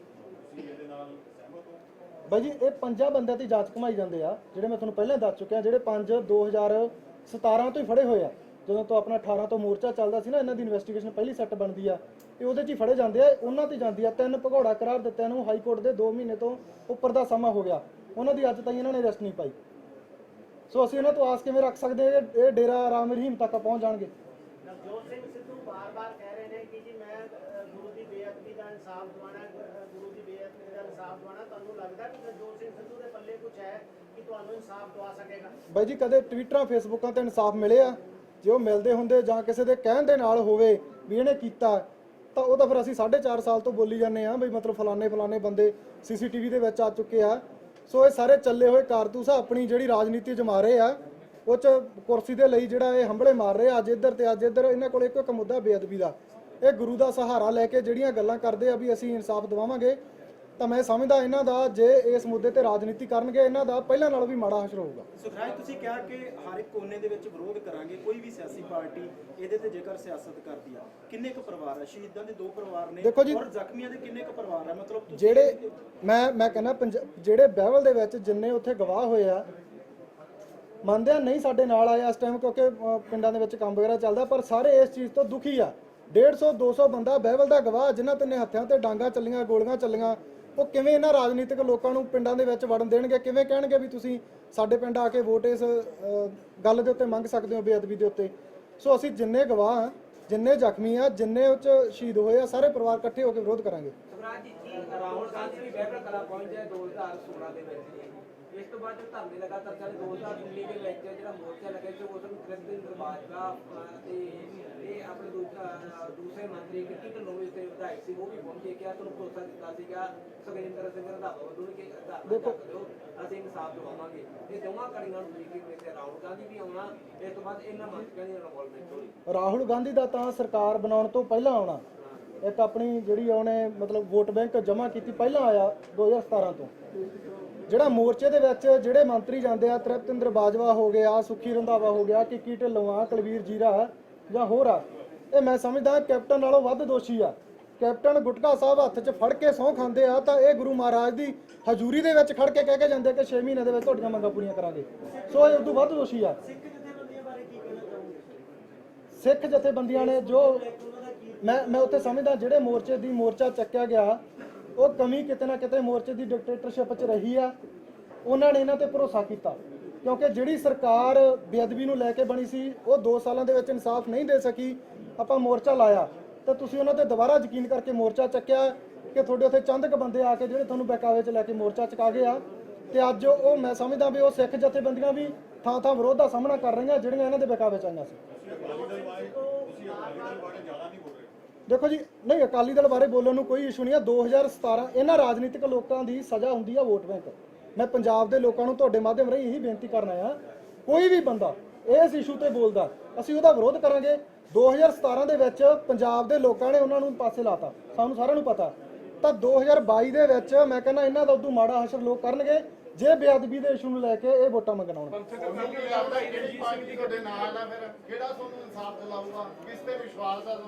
ਸਾਨੂੰ ਇੱਥੋਂ ਦੇ ਸਿਸਟਮ ਤੇ ਵਿਸ਼ਵਾਸ ਸੀਗਾ, ਜਿਹੜਾ ਕਹਿੰਦੇ ਆ ਵੀ ਸਰਕਾਰ ਤੋਂ ਪਾਸੇ ਹੋ ਕੇ ਚੱਲਦਾ। ਕਿਉਂਕਿ ਮੈਂ CM ਸਾਹਿਬ ਨਾਲ ਜਦੋਂ ਮੀਟਿੰਗ ਕੀਤੀ ਸੀ, ਉਹਨਾਂ ਨੂੰ ਕਿਹਾ ਸੀ, ਕਹਿੰਦੇ ਅਸੀਂ ਜੁਡੀਸ਼ਰੀ 'ਚ ਇੰਟਰਫੇਅਰ ਨਹੀਂ ਕਰ ਸਕਦੇ। ਸੋ ਅੱਜ ਜੁਡੀਸ਼ਰੀ ਦੇ ਵਿੱਚ ਇੰਟਰਫੇਅਰ ਇੰਨਾ ਕੁ ਹੋਇਆ ਕਿ ਸਰਕਾਰਾਂ ਜੇ ਕਹਿੰਦੀਆਂ ਜੁਡੀਸ਼ਰੀ 'ਚ ਇੰਟਰਫੇਅਰ ਨਹੀਂ ਕਰ ਸਕਦੇ, ਤਾਂ ਇਹਨਾਂ ਨੂੰ ਸਰਕਾਰ ਬਣਾਉਣ ਦੀ ਕੀ ਲੋੜ ਆ 2022 ਦੇ ਵਿੱਚ ਇਹ ਮੁੱਦਾ ਰੱਖ ਕੇ? ਕਿਉਂਕਿ ਸੈੱਟ ਕੰਮ ਕਰ ਰਹੀ ਆ, ਇੱਕ ਜੱਜ ਨੇ ਆਪਣੀ ਰਿਪੋਰਟ ਬਣਾ ਕੇ ਦਿੱਤੀ ਆ, ਅੱਗੇ ਸੈੱਟ ਕਰ ਰਹੀ ਆ, ਹੁਣ ਫੇਰ ਸੈੱਟ ਕਰ ਰਹੀ ਆ। ਅਸੀਂ ਕਹਿੰਦੇ ਆ ਤੁਹਾਡੀ ਸਰਕਾਰ ਦੇ ਵਿੱਚ ਰਹਿੰਦਾ ਸਾਨੂੰ ਇਨਸਾਫ ਮਿਲ ਜੂਗਾ ਤਾਂ ਠੀਕ ਆ, ਪਰ ਤੁਹਾਡੇ ਇਸ ਮੁੱਦੇ ਤੇ ਅਸੀਂ ਵੋਟਾਂ ਨਹੀਂ ਲੈਣ ਦੇਣੀਆਂ। ਮੇਰੇ ਜਿਹੜਾ ਸਾਡਾ ਅੱਜ ਦਾ ਸੁਖਰਾਜ 1 ਜੂਨ ਨੂੰ ਤੁਸੀਂ ਕਹਿ ਰਹੇ ਹੋ ਕਿ ਜਿਹੜੀ SIT ਹੁਣ ਕੰਮ ਕਰ ਰਹੀ ਹੈ, ਉਹਦੇ ਤੇ ਵੀ ਤੁਹਾਨੂੰ ਯਕੀਨ ਨਹੀਂ ਹੈ? ਜਿਸ ਤਰ੍ਹਾਂ ਹੁਣ ਕੰਮ ਚੱਲ ਰਿਹਾ ਬਾਈ ਜੀ, ਲਗਾਤਾਰ ਜਿਹੜੀ ਮੈਂ ਕਹਿੰਦਾ ਇਨਵੈਸਟੀਗੇਸ਼ਨ ਚੱਲ ਨਹੀਂ ਜੀ, ਯਕੀਨ ਦੇਖੋ, ਅਫਸਰ ਕੋਈ ਵੀ ਮਾੜਾ ਨਹੀਂ ਹੁੰਦਾ। ਮੈਂ ਕਿਸੇ ਤੇ ਮਤਲਬ ਪਰਸਨਲੀ ਕਹਿੰਦਾ ਨਹੀਂਗਾ, ਅਫਸਰ ਸਾਰੇ ਚੰਗੇ ਆ, ਆਪਣਾ ਕੰਮ ਤਨਦੇਹੀ ਇਮਾਨਦਾਰੀ ਨਾਲ ਕਰਦੇ ਆ। ਪਰ ਜਿਹੜੀ ਸਿਸਟਮ ਦੇ ਅਧੀਨ ਕਰਦੇ ਆ, ਸਰਕਾਰ ਨੇ ਹਾਈ ਕੋਰਟ ਦੇ ਵਿੱਚ ਪਹਿਲੀ ਜੱਜਮੈਂਟ ਨੂੰ ਚੈਲੰਜ ਨਹੀਂ ਕੀਤਾ, ਕੰਵਰ ਵਿਜੇ ਪ੍ਰਤਾਪ ਤੇ ਜਿਹੜੀ ਜੱਜਮੈਂਟ ਆਈ ਸੀ, ਜਿਹੜੀ ਇੱਕ ਉਹਨਾਂ ਦੋਸ਼ੀਆਂ ਲਈ ਬਚਣ ਲਈ ਇੱਕ ਸਟਾਪਰ ਹੈ, ਉਹ ਜਿਹੜਾ ਸਟਾਪਰ ਦਾ ਕੰਮ ਕਰੀ ਜਾਂਦੀ ਹੈ। ਜੇ ਜੱਜਮੈਂਟ ਨੂੰ ਚੈਲੰਜ ਕਰਨਗੇ, ਉਹ ਜੱਜਮੈਂਟ 'ਚ ਸੋਧ ਹੋਊਗੀ, ਤਾਂ ਜਾ ਕੇ ਨਵੀਂ SIT ਦੇ ਨਤੀਜਿਆਂ ਤੇ ਜੱਜ ਬਹਿਸ ਕਰੂਗਾ। ਇੱਕ ਮੈਨੂੰ ਇਹ ਦੱਸੋ ਵੀ ਨਵਜੋਤ ਸਿੰਘ ਸਿੱਧੂ ਪਾਟ ਰਹੇ ਨੇ, ਨਵਜੋਤ ਸਿੰਘ ਸਿੱਧੂ ਵੀ ਤੁਹਾਡੇ ਕੋਲੋਂ ਵੋਟਾਂ ਮੰਗਦੇ ਰਹੇ ਨੇ, ਪਰ ਉਹ ਵਿੱਚ ਮੂਲ ਵਰਤ ਰੱਖ ਗਏ 2 ਸਾਲ, ਕਿਉਂਕਿ ਉਹ ਸਵਿਚ ਆਫ ਹੀ ਹੋ ਗਿਆ ਉਹਨਾਂ ਦਾ। ਉਹੀ ਤਾਂ ਮੈਂ ਹੁਣ ਤੁਸੀਂ ਨਵਜੋਤ ਸਿੰਘ ਸਿੱਧੂ ਦੀ ਖਾਲਸਾ ਕਰੋਗੇ, ਉਹਨਾਂ ਨੂੰ ਵੈਲਕਮ ਕਰੋਗੇ, ਆਓ ਜੀ ਮੈਂ ਤੁਸੀਂ ਚੁੱਪ ਰਹੇ ਸਾਡੇ ਮੁੱਦੇ ਤੇ? ਨਹੀਂ ਜੀ, ਵੈਲਕਮ ਤਾਂ ਨਹੀਂ ਕਰਾਂਗਾ, ਮੈਂ ਵਿਰੋਧ ਕਰਾਂਗਾ। ਮੈਂ ਪਹਿਲਾਂ ਹੀ ਕਹਿ ਚੁੱਕਿਆ ਇਸ ਮੁੱਦੇ ਤੇ। ਦੂਸਰੀ ਗੱਲ, ਜੇ ਉਹ ਕੁਝ ਕਰਨਾ ਚਾਹੁੰਦੇ ਸੀ ਰਹਿੰਦੇ ਨਵਜੋਤ ਸਿੱਧੂ ਦਾ ਹੀ ਮੈਂ ਕਹਿ ਰਿਹਾ ਜੀ, ਨਵਜੋਤ ਸਿੱਧੂ ਸਾਹਿਬ ਦੀ ਗੱਲ ਕਰਦਾ ਮੈਂ। ਜੇ ਉਹ ਆਉਣਗੇ ਤਾਂ ਮੈਂ ਵਿਰੋਧ ਕਰਾਂਗਾ ਇਸ ਮੁੱਦੇ ਤੇ, ਵੋਟਾਂ ਮੰਗਣ ਆਉਣਗੇ ਤਾਂ। ਦੂਸਰੀ ਗੱਲ, ਜੇ ਉਹ ਕੁਝ ਕਰਨਾ ਚਾਹੁੰਦੇ ਸੀ, ਅੱਜ 6 ਮਹੀਨੇ ਰਹਿੰਦਿਆਂ ਕਿਉਂ ਬੋਲ ਰਹੇ ਆ? 6 ਮਹੀਨੇ ਟੱਪਿਆਂ ਤੋਂ ਬੋਲ ਸਕਦੇ ਸੀ। 4.5 ਸਾਲ ਦਾ ਸਮਾਂ ਉਹਨਾਂ ਕੋਲੇ ਆਪਦੀ ਸਰਕਾਰ ਦੇ ਵਿੱਚ ਪ੍ਰੈਸ਼ਰ ਬਿਲਡ ਕਰਦੇ ਸੀਗਾ। ਜੇ ਲੋਕਾਂ ਨੂੰ ਆਪਣੇ ਇੰਨਾ ਕੁ ਨਾਲ ਸਮਝਦੇ ਸੀਗੇ ਤਾਂ ਲੋਕ ਉਦੋਂ ਵੀ ਉਹਨਾਂ ਦੇ ਨਾਲ ਖੜਦੇ। ਸੁਖਰਾਜ, 1 ਜੂਨ ਨੂੰ ਇਕੱਠ ਹੋਇਆ ਸੀਗਾ ਬਰਗਾੜੀ ਦੇ ਵਿੱਚ, ਉੱਥੇ ਤੁਸੀਂ ਵੀ ਸੀ। ਉੱਥੇ ਐਲਾਨ ਹੋਇਆ ਸੀ ਸ਼੍ਰੋਮਣੀ ਅਕਾਲੀ ਦਲ ਅੰਮ੍ਰਿਤਸਰ ਦੇ ਵੱਲੋਂ ਕਿ ਅਸੀਂ ਇੱਕ ਬਹੁਤ ਵੱਡਾ ਮੋਰਚਾ ਲਾਉਣਾ ਹੈ, ਜਿਸ ਦੇ ਵਿੱਚ ਅਸੀਂ ਇਨਸਾਫ ਦੀ ਗੱਲ ਕਰਾਂਗੇ। ਸਿਰਫ 1 ਮਹੀਨੇ ਦਾ ਸਮਾਂ ਦਿੱਤਾ ਗਿਆ ਸੀ। ਇੱਕ ਦਿਨ ਮੋਰਚਾ ਲੱਗਿਆ, ਉਹਨਾਂ ਨੂੰ ਗ੍ਰਿਫਤਾਰ ਕਰ ਲਿਆ ਗਿਆ। ਕੀ ਹੁਣ ਵੀ ਤੁਸੀਂ ਉਹਨਾਂ ਦੇ ਸੰਪਰਕ 'ਚ ਹੈਗੇ ਹੋ? ਦੇਖੋ, ਉਹਨਾਂ ਨੇ ਪਹਿਲੀ ਗੱਲ, ਮੈਂ ਪਹਿਲਾਂ ਵੀ ਕਿਹਾ ਸੀ ਵੀ ਜੇ ਆਪਾਂ ਕੋਈ ਪੰਜਾਬ ਦੇ ਬੇਅਦਬੀ ਤੇ ਗੱਲ ਕਰਨੀ ਆ ਤਾਂ ਸਾਰੇ ਇਕੱਠੇ ਹੋ ਕੇ ਕਰੀਏ। ਸਾਡੇ ਆਪਸ ਵਿੱਚ ਵਖਰੇਵੇਂ ਪੰਜਾਬੀਆਂ ਮਤਲਬ ਜਥੇਬੰਦੀਆਂ ਦੇ ਬਹੁਤ ਆ। ਤਾਂ ਉਹਨਾਂ ਨੇ ਉੱਥੇ ਜਿਹੜਾ ਮੋਰਚਾ ਲਾਇਆ, ਉਹ ਨਿਤ ਹਰ ਰੋਜ਼ ਉੱਥੇ ਗ੍ਰਿਫਤਾਰੀ ਦਿੰਦੇ ਆਪਣੇ 5 ਜਾਂ 10 ਸਿੰਘਾਂ ਦੀ। ਉਹਨਾਂ ਨੂੰ ਜ਼ਿਆਦਾ ਜਾਣਕਾਰੀ ਆ, ਪਰ ਮੈਨੂੰ ਇੰਨਾ ਪਤਾ ਵੀ ਉਹ ਉੱਥੇ 1 ਤਰੀਕ ਤੋਂ ਲੈ ਕੇ ਅੱਜ ਤੱਕ ਲਗਾਤਾਰ ਉਹ ਗ੍ਰਿਫਤਾਰੀ ਦੇ ਰਹੇ। ਮੈਂ ਸੰਪਰਕ 'ਚ ਹੈਗਾ, ਮੇਰੀ ਗੱਲਬਾਤ ਹੁੰਦੀ ਰਹਿੰਦੀ ਆ। ਬਟ ਉਹ ਜਿਹੜੀ ਗ੍ਰਿਫਤਾਰੀ ਆ ਜਾਂ ਉਹਨਾਂ ਦੀ ਉਹ ਪਾਰਟੀ ਦਾ ਏਜੰਡਾ, ਉਹ ਗ੍ਰਿਫਤਾਰੀਆਂ ਕਰਕੇ ਇਨਸਾਫ ਲੈ ਲੈਣਗੇ। ਤਾਂ ਸਾਨੂੰ ਤਾਂ ਇਹ ਆ ਵੀ ਇਨਸਾਫ ਤੱਕ ਪਹੁੰਚਣਾ ਸੀ, ਤਾਂ ਉਹ ਕੋਈ ਵੀ ਜਥੇਬੰਦੀ ਆਪਣੇ ਮਤਲਬ ਪੱਧਰ ਤੇ ਕਿੱਦਾਂ ਦਾ ਵੀ ਕੰਮ ਕਰ ਰਹੀ ਹੈ। ਤੁਸੀਂ ਗੱਲ ਕਹੀ ਕਿ ਉਮੇਸ਼ ਸਿੰਘ ਸੈਣੀ ਹੋਵੇ ਜਾਂ ਕੋਈ ਵੀ ਹੋਵੇ, ਹਜੇ ਤੱਕ ਕਿਸੇ ਵੀ ਤਰ੍ਹਾਂ ਦਾ ਉਹਨਾਂ ਦੀ ਅਰੈਸਟ ਨਹੀਂ ਪਈ, ਉਹਨਾਂ ਨੂੰ ਬਚਾ ਕੌਣ ਰਿਹਾ? ਉਹਨਾਂ ਨੂੰ ਇਹ ਸਰਕਾਰ, ਦੇਖੋ ਆਪਾਂ ਸਮੇਧ ਸੈਣੀ ਦੀ ਆਪਾਂ ਗੱਲ ਕਰਦੇ ਹਾਂ, ਸਾਰੇ ਜਾਣਦੇ ਆ ਪੰਜਾਬ ਦਾ ਸਭ ਤੋਂ ਗੁੰਡਾ ਅਫਸਰ ਰਿਹਾ ਉਹ, ਜਿਹਨੇ ਪੰਜਾਬ ਦੇ ਲੋਕਾਂ ਦੇ ਸਿਰਾਂ ਦੇ ਨਾਲ ਖੁੱਦੋ-ਖੁੰਡੀ ਖੇਡੀ ਆ। ਉਹਨੇ ਪੰਜਾਬ ਦੇ ਲੋਕਾਂ ਦਾ ਇੰਨਾ ਕੁ ਕਤਲੇਆਮ ਕੀਤਾ। ਅਸੀਂ ਅੱਜ ਉਹਦੀ ਗੱਲ ਕਰ ਰਹੇ ਹਾਂ ਕਿ ਉਹਨੂੰ ਕੌਣ ਬਚਾ ਰਿਹਾ? ਬਚਾ ਉਹਨੂੰ ਸਰਕਾਰਾਂ ਰਹੀਆਂ, ਜਿਹੜੇ ਸਿਸਟਮ ਦੇ ਅੰਦਰ ਚੱਲ ਰਿਹਾ ਸੀ ਉਹਨੂੰ ਬਚਾ ਰਹੇ ਆ। ਉਹਦੀ ਇੰਨੀ ਕੁ ਸਰਕਾਰ ਦੇ ਵਿੱਚ ਮੁਲਤਾਨੀ ਵਾਲਾ ਕੇਸ ਖੁੱਲਦਾ, ਉਹ ਭਗੌੜਾ ਕਰਾਰ ਹੋ ਜਾਂਦਾ। ਭਗੌੜਾ ਹੋਣ ਦੇ ਬਾਵਜੂਦ ਵੀ ਉਹਦੀ ਗ੍ਰਿਫਤਾਰੀ ਨਹੀਂ ਹੁੰਦੀ। ਜੇ ਉਹਦੇ ਵਿੱਚ ਇੱਕ ਪੰਜਾਬ ਦਾ ਕੋਈ ਵੀ ਨੌਜਵਾਨ ਜਾਂ ਗੈਂਗਸਟਰ ਲਾ ਲਓ, ਪੰਜਾਬ ਪੁਲਿਸ ਤੇ ਭੀੜ ਪੈਂਦੀ ਆ, ਉੱਥੇ ਜਗਰਾਵਾਂ ਦੇ ਵਿੱਚ ਇੱਕ ਕਤਲ ਹੋ ਜਾਂਦਾ। ਮੈਨੂੰ ਦੁੱਖ ਹੈ, ਮੈਂ ਅਤੀ ਦੁੱਖ ਦੇ ਨਾਲ ਗੱਲ ਕਰਦਾ ਕਿ ਪੁਲਿਸ ਵਾਲੇ ਵੀਰ ਉੱਥੇ ਮਾਰੇ ਗਏ ਆ ਕਿਸੇ ਅਤਕਥਨੀ ਕਰਕੇ, ਪਰ ਉਹਨਾਂ ਨੂੰ ਫੜਨ ਦੇ ਲਈ 2 ਮਹੀਨਿਆਂ ਦੇ ਵਿੱਚ ਇਦਾਂ ਦਾ ਕੁਝ ਕਰਦੇ ਆ ਕਿ ਮਾਸਟਰਮਾਈਂਡ ਦਾ ਨਾਮ ਲੈ ਕੇ ਜੈਪਾਲ ਭੁੱਲਰ ਦਾ ਕਲਕੱਤੇ ਦੇ ਵਿੱਚ ਐਨਕਾਊਂਟਰ ਕਰ ਦਿੰਦੇ ਆ। ਤੇ ਸਾਡੇ ਵਾਲੇ ਕੇਸ ਦੇ ਵਿੱਚ ਪੁਲਿਸ ਵਾਲੇ ਸ਼ਰੇਆਮ ਗੋਲੀਆਂ ਚਲਾਈ ਜਾਂਦੇ ਆ। ਚਰਨਜੀਤ ਸ਼ਰਮਾ ਸ਼ਰੇਆਮ ਵੀਡੀਓ ਦੇ ਵਿੱਚ ਗੋਲੀਆਂ ਮਾਰੀ ਜਾਂਦਾ, CCTV ਵਾਇਰਲ ਹੋਈ ਆ। ਇਹਦੇ ਚਰਨਜੀਤ ਸ਼ਰਮਾ ਲੱਤਾਂ ਮਾਰੀ ਜਾਂਦਾ, ਇਹਦੇ ਗੋਲੀਆਂ ਮਾਰੀ ਜਾਂਦਾ ਸ਼ਰੇਆਮ ਹੈ। ਬਲਜੀਤ ਸਿੱਧੂ DSP ਇਹਦੇ ਗੋਲੀਆਂ ਮਾਰੀ ਜਾਂਦਾ ਤੇ ਉਹਨਾਂ ਨੂੰ ਅੱਜ ਤੱਕ ਪੁਲਿਸ ਅਰੈਸਟ ਨਹੀਂ ਕਰ ਪਾਈ। ਇਹ ਪੰਜਾਬ ਦੇ ਨਾਲ ਦੂਰਾ ਮਾਪਦੰਡ ਖਾਸ ਕਰਕੇ ਸਿੱਖਾਂ ਦੇ ਨਾਲ ਬਣਾਇਆ ਜਾ ਰਿਹਾ ਤੇ ਸਾਨੂੰ ਡੇਰਾਵਾਦ, ਪਖੰਡਵਾਦ ਜਾਂ ਅਲੱਗ-ਅਲੱਗ ਧਰਮਾਂ ਦੇ ਵਿੱਚ ਵੰਡਣ ਦੀ ਕੋਸ਼ਿਸ਼ ਕੀਤੀ ਜਾ ਰਹੀ ਹੈ। ਮੈਂ ਇਕੱਲਾ ਸਿੱਖਾਂ ਦਾ ਇਸ਼ੂ ਨਹੀਂ ਸਮਝਦਾ, ਪੂਰੇ ਪੰਜਾਬ ਦੇ ਜਿੰਨੇ ਵੀ ਗੁਰੂ ਨੂੰ ਮੰਨਣ ਵਾਲੇ ਆ, ਸਰਬ ਸਾਂਝੀਵਾਲਤਾ ਦਾ ਉਪਦੇਸ਼ ਦੇਣ ਵਾਲੇ ਗੁਰੂ ਦੀ ਬੇਅਦਬੀ ਹੋਈ ਆ, ਇਹ ਸਾਰਿਆਂ ਦਾ ਇਸ਼ੂ ਆ ਤੇ ਸਾਰਿਆਂ ਦਾ ਇਨਸਾਫ ਪਸੰਦ ਗੁਰੂ ਆ ਜੀ ਦੀ ਬੇਅਦਬੀ ਆ, ਉਹਦੇ ਇਨਸਾਫ ਲਈ ਸਾਨੂੰ ਸਾਰਿਆਂ ਨੂੰ ਇਕਜੁੱਟ ਹੋ ਕੇ ਚੱਲਣਾ ਪੈਣਾ। ਪੋਲੀਟੀਕਲ ਪਾਰਟੀਆਂ ਹਮੇਸ਼ਾ ਇਲਜ਼ਾਮ ਲਾਉਂਦੀਆਂ ਕਿ ਬੇਅਦਬੀ ਅਕਾਲੀਆਂ ਨੇ ਕਰਵਾਈ ਹੈ। ਕੀ ਤੁਹਾਨੂੰ ਲੱਗਦਾ ਕਿ ਉਹਨਾਂ ਦਾ ਕਿਸੇ ਹੱਥ 4.5 ਸਾਲ ਦੀ ਇਨਵੈਸਟੀਗੇਸ਼ਨ ਦੇ ਵਿੱਚ ਆਪਾਂ ਦੇਖਦੇ ਹਾਂ ਨਾ ਕਿਸੇ ਵੀ ਪੋਲੀਟੀਕਲ ਧਿਰ ਦਾ ਨਹੀਂ ਪਾਇਆ ਗਿਆ। ਈਵਨ ਕਿ ਆਪਾਂ ਕਹਿੰਦੇ ਡੇਰੇ ਵਾਲਿਆਂ ਨੇ ਬੇਅਦਬੀ ਕਰਾਈ ਹੈ ਨਾ, ਤਾਂ ਇਹ ਡੇਰੇ ਵਾਲਿਆਂ ਨੂੰ ਵੀ ਬਾਹਰ ਕੱਢੀ ਜਾਂਦੇ ਆ। ਸੋ ਇਹ ਸਾਰਾ ਗੋਲਮੋਲ ਕਰਕੇ ਜਿਹੜਾ ਲੋਕਾਂ ਦੇ ਵਿੱਚ ਗੁੰਮਰਾਹਪੁਣਾ ਕਰ ਰਿਹਾ, ਪਿੰਡ ਪੱਧਰ ਤੇ ਲੋਕਾਂ ਦੀਆਂ ਦੁਸ਼ਮਣੀਆਂ ਬਣਾ ਰਹੇ ਆ। ਬੇਅਦਬੀ 5 ਬੰਦਿਆਂ ਨੇ ਕੀਤੀ ਆ, 10 ਬੰਦਿਆਂ ਨੇ ਕੀਤੀ ਆ, ਦੂਜੇ ਭਰਾ ਸਾਡੇ ਨਾਲ ਹੀ ਰਹਿੰਦੇ ਆਪਸ ਵਿੱਚ, ਤਾਂ ਸਾਡੀ ਉਹਨਾਂ ਨਾਲ ਵੀ ਉਹ ਇਸ ਤਰੀਕੇ ਦੇ ਨਾਲ ਦੁਸ਼ਮਣੀ ਪਾ ਰਹੇ ਆ ਕਿ ਇਹ ਵੀ ਕਿਤੇ ਨਾ ਕਿਤੇ ਦੋਸ਼ੀਆਂ ਦੀ ਨਿਗਾਹ 'ਚ ਇਨਵੈਸਟੀਗੇਸ਼ਨਾਂ ਲੱਗੀਆਂ। ਦੇਖੋ ਜੀ, ਹੁਣ ਮੈਂ ਸਾਰਿਆਂ ਨੂੰ ਉਹੀ ਤਾਂ ਗੱਲ ਆ ਗਈ ਨਾ ਵੀ ਜੇ ਭੂਮਿਕਾ ਸੀ ਤਾਂ ਇਨਵੈਸਟੀਗੇਸ਼ਨਾਂ ਚੱਲ ਰਹੀਆਂ, ਫਿਰ ਕੈਪਟਨ ਪਹਿਲਾਂ ਕਹਿੰਦੇ ਸੀ ਅੱਜ ਕੀਤਾ ਕਿਉਂ ਨਹੀਂ? ਜੇ ਦੱਸੋ ਵੀ ਸਵੇਰ ਸਿੰਘ ਸੈਣੀ ਫਸਟੋਂ ਅਰੈਸਟ ਹੋ ਜਾਂਦਾ ਹੈ ਜਾਂ ਸਵੇਰ ਸਿੰਘ ਸੈਣੀ ਤੇ ਕਾਰਵਾਈ ਹੁੰਦੀ ਹੈ, ਤੁਹਾਨੂੰ ਲੱਗਦਾ ਸਾਰੀ ਪੋਲ ਪੱਟੀ ਬਾਹਰ ਆ ਜਾਏਗੀ? ਸਭ ਕੁਝ ਬਾਹਰ ਆ ਜਾਊਗਾ ਜੀ। ਦੇਖੋ, ਮਾਸਟਰਮਾਈਂਡ ਉਮਰਾਂ ਨੰਗਲ ਦੀ ਵੀ ਚੰਗੇ ਤਰੀਕੇ ਨਾਲ ਪੁੱਛਗਿੱਛ ਕੀਤੀ ਗਈ ਹੋਵੇ, ਸਮੇਧ ਸੈਣੀ ਭਗੌੜਾ ਕਰਾਰ ਦਿੱਤਾ ਗਿਆ, 2 ਕੇਸਾਂ ਦੇ ਵਿੱਚ ਹੋ ਚੱਲਿਆ। ਮਤਲਬ ਮਲਤਾਨੀ ਵਾਲੇ 'ਚ ਭਗੌੜਾ ਸੀ, ਆਪਣੇ ਵਾਲੇ 'ਚ ਉਹਦੀ ਅਰੈਸਟ ਉਹ ਬੇਲ ਲੈ ਗਿਆ। ਉਹਦੀ ਪੁੱਛਗਿੱਛ ਚੰਗੇ ਤਰੀਕੇ ਨਾਲ ਜਿਵੇਂ ਆਮ ਲੋਕਾਂ ਨੂੰ ਕਰਦੇ ਆ, ਆਮ ਗੈਂਗਸਟਰ ਫੜ ਕੇ ਜਾਂ ਆਮ ਕਿਸੇ ਦਾ ਕਤਲ ਦਾ ਪਰਚਾ ਉਹਨੂੰ ਕੁੱਟਮਾਰ ਕਰਕੇ ਪੁੱਛਗਿੱਛ ਕਰਦੇ ਆ ਨਾ, ਤਾਂ ਸਾਰਾ ਕੁਝ ਸਾਹਮਣੇ ਆ ਜਾਊਗਾ। ਕੀ ਸਰਸੇ ਵਾਲੇ ਦੀ ਪੁੱਛਗਿੱਛ ਕੀਤੀ ਜਾ ਸਕਦੀ ਹੈ ਪੰਜਾਬ 'ਚ ਲਿਆ ਕੇ? ਉਹ ਨਹੀਂ ਕਰਦੇ, ਉਹਦੇ 'ਚ ਵੀ ਸਾਹਮਣੇ ਪਾਰਟੀਆਂ ਨੇ ਉਹਨਾਂ ਨੇ ਹਮੇਸ਼ਾ ਅਕਾਲੀ ਦਲ ਨੂੰ ਨਿਸ਼ਾਨੇ ਤੇ ਲਿਆ। ਕੀ ਤੁਹਾਨੂੰ ਲੱਗਦਾ ਕਿ ਅਕਾਲੀ ਦਲ ਵਿੱਚ ਦੋਸ਼ੀ ਸੀ ਕਿਤੇ ਨਾ ਕਿਤੇ? ਦੇਖੋ ਜੇ ਫਿਰ ਉਹ ਇਨਵੈਸਟੀਗੇਸ਼ਨਾਂ ਇਹਨਾਂ ਨੇ ਕੀਤੀਆਂ ਨਾ, ਦੋਸ਼ੀ ਮੇਰੇ ਕਹਿਣਾ ਦੋਸ਼ੀ ਜੇ ਮੇਰੇ ਕਹਿਣਾ ਦੋਸ਼ੀ ਬਣਦੇ ਆ, ਮੈਂ ਕਹਿਣਾ ਦੋਸ਼ੀ ਆ, ਮੇਰੇ ਕਹਿਣਾ ਦੋਸ਼ੀ ਬਣਦੇ ਆ, ਤਾਂ ਮੈਂ ਤਾਂ ਕਦੋਂ ਦਾ ਫਿਰ ਇਹੀ ਪਿੱਟੀ ਜਾਂਦਾ ਵੀ 4 ਸਾਲ ਦੀ ਗੋਲੀकांड ਚਰਨਜੀਤ ਉਮਰਾ ਨੰਗਲ ਤੇ ਸੈਣੀ ਨੇ ਕੀਤਾ, ਉਹਨੂੰ ਇਹਨਾਂ ਨੇ ਵਾਏ ਕਿਉਂ ਨਹੀਂ ਲਾਇਆ? ਨਹੀਂ ਅਕਾਲੀ ਦਾ ਏਜੰਡਾ ਕਾਂਗਰਸ ਨੂੰ ਕਿਉਂ ਫੋਕਸ ਕਰ ਰਹੇ ਹੋ? ਉਹ ਨਹੀਂ ਮੇਰਾ ਇਹ ਹੈ ਕਿ ਕੱਲਾ ਕਾਂਗਰਸ ਨੂੰ ਕਿਉਂ ਫੋਕਸ ਕਰ ਰਹੇ ਹੋ? ਨਹੀਂ ਕੱਲ ਮੈਂ ਸਾਰੇ ਰਾਜਨੀਤਿਕ ਕੱਲੀ ਕਾਂਗਰਸ ਨਹੀਂ ਕਰ ਰਿਹਾ, ਮੈਂ ਤੁਸੀਂ ਕਹਿ ਰਹੇ ਹੋ ਕਿ ਇਹਦਾ ਮਤਲਬ ਅਕਾਲੀ ਦਲ ਜ਼ਿੰਮੇਵਾਰ ਮੈਂ ਨਹੀਂ ਜੀ ਜ਼ਿੰਮੇਵਾਰ ਮਤਲਬ ਇਹ ਹੈ ਨਾ। ਜ਼ਿੰਮੇਵਾਰ ਦੇਖੋ ਜੀ, ਪੋਲੀਟੀਕਲ ਪਾਰਟੀਆਂ ਸਾਰੀਆਂ ਜ਼ਿੰਮੇਵਾਰ ਆ, ਈਵਨ ਕਿ ਕਾਂਗਰਸ ਵੀ ਉਨੀ ਜੇ ਆਪਾਂ ਕਹਿੰਦੇ ਬੇਅਦਬੀ ਅਕਾਲੀ ਦਲ ਦੇ ਰਾਜ 'ਚ 5 ਵਾਰ ਹੋ ਗਈ ਹੈ ਨਾ, 10 ਵਾਰ ਹੋ ਗਈ ਆ, 50 ਵਾਰ ਹੋ ਗਈ ਆ, 250 ਵਾਰ ਬੇਅਦਬੀ ਕਾਂਗਰਸ ਦੇ ਰਾਜ 'ਚ 4.5 ਸਾਲ ਦੀ ਹੋਈ ਜਾਂਦੀ ਆ, ਰੁਕੀ ਅੱਜ ਤੱਕ ਨਹੀਂ। ਜਿਹੜਾ ਬੰਦਾ ਸਰਕਾਰ ਇਹ ਲੈ ਕੇ ਆਇਆ ਸੀ ਕਿ ਬੇਅਦਬੀ ਰੋਕਾਂਗੇ, ਉਹ ਇੱਕ ਠੱਲ ਨਹੀਂ ਪਾ ਸਕਿਆ, ਗੁਰਦੁਆਰੇ ਨੂੰ ਅੱਗਾ ਸਾਡੇ ਰਾਜ 'ਚ ਲੱਗ ਰਹੀਆਂ। ਇਹਦਾ ਮਤਲਬ ਤੁਸੀਂ ਰਜਿਸਟ੍ਰੇਸ਼ਨ ਕੀਤੇ ਜੇ ਗੋਲੀ ਚੱਲੀ ਉਹ ਅਕਾਲੀ ਦਲ ਦੀ ਸਰਕਾਰ ਦੇ ਟਾਈਮ ਚੱਲੀ ਤੁਹਾਡੇ ਫੱਟਿਆ ਉਹ ਅਕਾਲੀ ਦਲ ਨੂੰ ਕਲੀਨ ਚਿੱਟ ਦੇ। ਦੇਖੋ ਕਲੀਨ ਚਿੱਟ ਮੈਂ ਅਕਾਲੀ ਦਲ ਨੂੰ ਨਹੀਂ ਦਿੱਤੀ, ਮੈਂ ਫਿਰ ਵੀ ਕਹਿ ਰਿਹਾ, ਮੈਂ ਨਾ ਪੁਲਿਸ ਵਾਲਿਆਂ ਨੂੰ ਕਲੀਨ ਚਿੱਟ ਦਿੱਤੀ ਆ, ਨਾ ਅਕਾਲੀ ਦਲ ਨੂੰ ਕਲੀਨ ਚਿੱਟ ਦਿੱਤੀ ਆ, ਨਾ ਮੈਂ ਕਾਂਗਰਸ ਨੂੰ ਕਲੀਨ ਚਿੱਟ ਦੇ ਰਿਹਾ। ਸਿਸਟਮ ਤੇ ਗੱਲ ਕਰ ਰਹੇ ਆ, ਜਿਹੜਾ ਸਿਸਟਮ ਇਹਨਾਂ ਨੂੰ ਕਹਿੰਦਾ ਇਨਵੈਸਟੀਗੇਸ਼ਨਾਂ ਕਰਕੇ ਅਸੀਂ ਦੋਸ਼ੀਆਂ ਨੂੰ ਸਜ਼ਾਵਾਂ ਦਵਾਵਾਂਗੇ, ਉਸ ਇਨਵੈਸਟੀਗੇਸ਼ਨ ਤੇ ਡੇਰੇ ਨੇ ਬੇਅਦਬੀ ਕੀਤੀ ਆ, ਡੇਰੇ ਨੇ ਬੇਅਦਬੀ ਕੀਤੀ ਆ। ਪੁਲਿਸ ਪ੍ਰਸ਼ਾਸਨ ਡੀਜੀਪੀ ਸਮੇਤ ਸੈਣੀ ਦੀ ਅਗਵਾਈ ਦੇ ਵਿੱਚ ਗੋਲੀ ਚੱਲੀ ਆ, ਚਲਾਉਣ ਵਾਲੇ ਕੌਣ ਆ? ਇਨਵੈਸਟੀਗੇਸ਼ਨਾਂ ਚਾਹੁੰਦਾ ਸੀ, ਉਹ ਚਾਹੇ ਅਕਾਲੀ ਆ ਚਾਹੇ ਕਾਂਗਰਸੀ ਆ, ਉਹਨਾਂ ਨੂੰ ਉਹ ਮੈਂ ਦੱਸ ਚੁੱਕਿਆ ਨਾ, ਜਿਹੜਾ ਇਨਵੈਸਟੀਗੇਸ਼ਨ ਆਫੀਸਰ ਸੀਗਾ ਆਈਜੀ ਡੀਆਈਜੀ ਖਟੜਾ ਸਾਹਿਬ ਸੀਗੇ, ਮੈਂ ਦੱਸ ਚੁੱਕਿਆ, ਜਿਨ੍ਹਾਂ ਨੇ ਉਹਨਾਂ ਨੇ ਅੱਜ ਤੱਕ ਜਿੰਨੀ ਇਨਵੈਸਟੀਗੇਸ਼ਨ ਕੀਤੀ ਆਪਣੇ ਅੱਜ ਤੱਕ ਕਿਸੇ ਵੀ ਚਲਾਨ ਦੇ ਉੱਤੇ ਸਾਈਨ ਨਹੀਂ ਕੀਤੇ। ਜਿਹੜਾ ਇੱਕ ਆਈਓ ਹੋਵੇ ਉਹ ਆਪਣੇ ਬਿਨਾਂ ਸਾਈਨਾਂ ਦੇ ਉੱਤੇ ਆਪਣੀ ਜਮ੍ਹਾਂ ਕਰਵਾ ਰਿਹਾ ਜਾਂਚ, ਤਾਂ ਤੁਸੀਂ ਦੇਖੋ ਵੀ ਕਿੱਡਾ ਗਲੂਸਪੋਲ ਛੱਡ ਰਿਹਾ ਉਹ। ਤੁਹਾਨੂੰ ਜਿਹੜੀ ਰਿਪੋਰਟ ਇਹਨੇ ਉਮਰ ਵਿਜੇ ਨੇ ਦਿੱਤੀ ਹੈ, ਤੁਹਾਨੂੰ ਲੱਗਦਾ ਵੀ ਉਹ ਸਹੀ ਹੈ? ਕਿਉਂਕਿ ਹਾਈ ਕੋਰਟ ਨੇ ਤਾਂ ਉਹਨੂੰ ਬੋਗਸ ਕਰਾਰ ਦੇ ਦਿੱਤਾ, ਉਹ ਕਹਿੰਦੇ ਵੀ ਇਹਦੇ ਤਾਂ ਪ੍ਰੋਪਰਲੀ ਇਨਵੈਸਟੀਗੇਸ਼ਨ ਹੀ ਨਹੀਂ ਹੋਈ, ਔਰ ਪੁਲਿਸ ਦੇ ਅਫਸਰਾਂ ਨੇ ਔਰ ਵਕੀਲਾਂ ਨੇ ਮੈਂ ਪੁੱਛਿਆ ਉਹਨਾਂ ਕੋਲੋਂ ਚਲਾਨ ਦਿਖਾ ਕੇ, ਉਹ ਕਹਿੰਦੇ ਬੋਗਸ ਹੈ, ਇਹ ਤਾਂ ਲੰਬੂੜੇ ਬਹੁਤ ਛੱਡੇ ਹੋਏ ਨੇ। ਦੇਖੋ ਜੇ ਫੈਸਲਾ ਕੀਤਾ ਵੀ ਦੁਬਾਰਾ ਬਣਾਓ। ਆਪਾਂ ਹਾਈ ਕੋਰਟ ਦੀ ਗੱਲ ਕਰਦੇ ਆ, ਉਹਨਾਂ ਨੇ ਇੱਕ ਜਿਹੜੀ ਜੱਜਮੈਂਟ ਸੀ ਇੱਕ ਪੋਲੀਟੀਕਲ ਬੰਦੇ ਤੇ ਡੈਡੀਕੇਟ ਕੀਤੀ ਸੀ। ਜਿਸ ਟਾਈਮ ਮੈਂ ਕੰਵਰ ਵਿਜੇ ਪ੍ਰਤਾਪ ਨੂੰ ਉਸ ਟਾਈਮ ਨਾਲ ਸੀਗਾ, ਅਸੀਂ ਕਿਹਾ ਸੀ ਵੀ ਇੱਕ ਪੁਲਿਸਮੈਨ ਆ, ਇੱਕ ਆਈਓ ਆ, ਇਨਵੈਸਟੀਗੇਸ਼ਨ ਆਫੀਸਰ ਆ, ਤਾਂ ਜੱਜਮੈਂਟ ਇਦਾਂ ਦੀ ਨਹੀਂ ਹੋਣੀ ਚਾਹੀਦੀ। ਪਰ ਅੱਜ ਉਹ ਇੱਕ ਪੋਲੀਟੀਕਲੀ ਜਵਾਨ ਕਰ ਚੁੱਕੇ ਆ, ਪੋਲੀਟੀਸ਼ੀਅਨ ਆ, ਉਹਨਾਂ ਤੇ ਢੁਕਦੀ ਆ, ਤਾਂ ਮੈਂ ਸਮਝਦਾ ਵੀ ਜੱਜ ਨੇ ਜੇ ਖਾਰਜ ਕੀਤੀ ਆ ਤਾਂ ਪੰਜਾਬ ਸਰਕਾਰ ਉਹਦੀ ਦੁਬਾਰਾ ਰੀ ਇਨਵੈਸਟੀਗੇਸ਼ਨ ਆ ਜਿਹੜੀ ਕਰਵਾ ਕੇ ਉਹਨੂੰ ਸਹੀ ਪੱਖ ਵੱਲ ਲੈ ਕੇ ਜਾਵੇ, ਨਾ ਕਿ ਵੋਟਾਂ ਵਟੋਰਨ ਵਾਲੇ ਪਾਸੇ ਲੈ ਕੇ ਜਾਵੇ। ਜਿਹੜੀ ਅਕਾਲੀ ਦਲ ਨੇ ਡੇਰੇ ਨੂੰ ਮਾਫੀ ਦਿੱਤੀ ਸੀ, ਉਹ ਤੁਸੀਂ ਸਹੀ ਸਮਝਦੇ ਸੀ?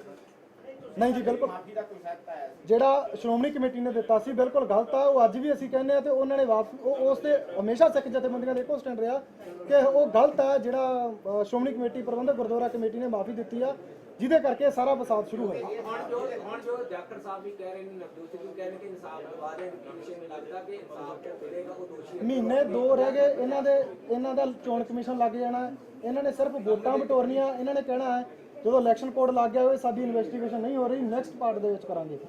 ਸੋ ਇਸੇ ਸਵਾਲ ਹੈ ਕਿ ਕਿਆ ਉਮਰ ਵਿਜੇ ਦੀ ਇਨਵੈਸਟੀਗੇਸ਼ਨ ਦੀ ਰਿਪੋਰਟ ਸਹੀ ਹੈ ਜਾਂ ਗਲਤ ਹੈ? ਇਹ ਕਿਉਂਕਿ ਹਾਈ ਕੋਰਟ ਨੇ ਗਲਤ ਜਿੰਨੀ ਗਲਤ ਸੀ ਹਾਈ ਕੋਰਟ ਨੇ ਗਲਤ ਕਰਤੀ, ਖਾਰਜ ਕਰਤੀ। ਜਿਹੜੀ ਸਹੀ ਆ ਉਹ ਸਟਿਲ ਬਹਿਬਲ ਕਲਾਂ ਦੇ ਵਿੱਚ ਪੈਂਡਿੰਗ ਪਈ ਆ, ਸਰਕਾਰ ਉਹਦੇ ਤੇ ਚਾਰਜ ਨਹੀਂ ਲਵਾ ਰਹੀ। ਜਿਹੜੀ ਧੰਨਵਾਦ ਜੀ ਤੁਹਾਡਾ ਸਾਰਿਆਂ ਦਾ, ਧੰਨਵਾਦ ਜੀ ਬਹੁਤ ਬਹੁਤ।